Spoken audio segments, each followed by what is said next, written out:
According to a 2019 report, approximately 80 miles of all cases involving murdered Indigenous women in Montana have been misclassified for causes like suicide, overdose, or exposure. Been on The League Are Not Afraid's case is an example of what Native women face. They are almost 3 times... We begin with our KPIX News series shedding light on a largely unseen crisis in California, a growing problem of Indigenous women either going missing or being killed. Not Afraid was last seen around 2 o'clock on Wednesday at the eastbound I-90 rest area. Searchers have been looking for Not Afraid since New Year's Day when she was last. With more than 1,000 and counting dead or disappeared Aboriginal women and girls, momentum is growing for a national dialogue.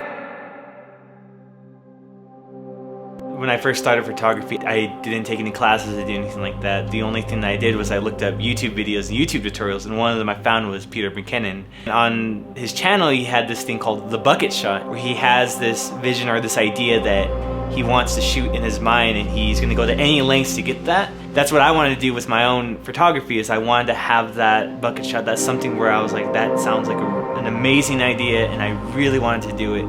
And that's what landed us to this next photo shoot, which was the missing murdered Indigenous woman.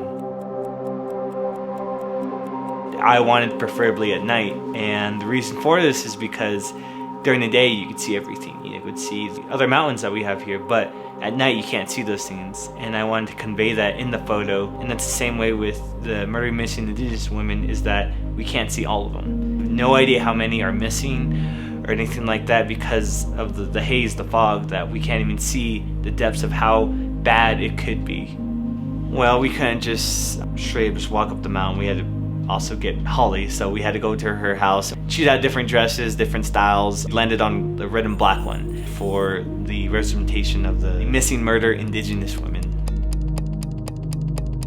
I just realized we probably need flashlights, or like we need like some quick light to light you the subject. And the other thing, do you have the paint? No, I don't have the keys, so I can't get in. Where else could we get paint, or who else?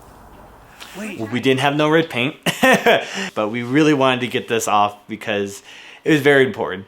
But we ran into a lot of troubles. Do we need red paint? Yes, we need the red paint. We can't just have this thing and have no red paint. Why are we taking a picture if we don't have the red paint? Thinking, I was about to call different people that I knew in the rug. Like, hey, do you have any red paint? You know, at like 10 o'clock, Holly ended up having to get lipstick and just smearing it all over her hand. And it actually turned out even better than I thought.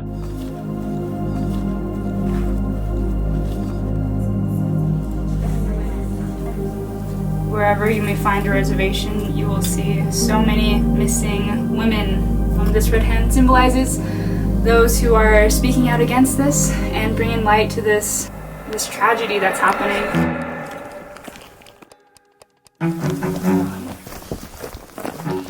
Well, when we got into the parking lot, we realized how cold this journey was going to be, and we found out how much of a hike it was going to be. Well, if you go up on the Window Rock, it's at a slope, so everything that we wanted to get, the light pollution in where the city is, was peering too much onto the camera. So if there's too much light pollution, you can't see the stars at all.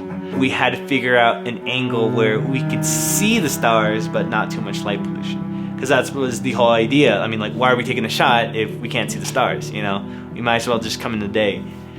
So I ended up having to get on my hands and knees. You're just in that zone. Everything fades away and everything doesn't matter. It doesn't matter how cold it is. It doesn't matter the sand. It doesn't matter how tired I was. It was that moment where you're just looking into your camera and you're envisioning what you want. With that, it's a lot of pressure. And that's the other thing that was scary about it, is because, like, even though the equipment that we used didn't work out, the creative side of us ended up coming out. So even though we might not have had the equipment we wanted, we had the creativity we needed. Pushing all the dirt away, and I remember having sand even in my shirt, but I didn't care. Took the shot.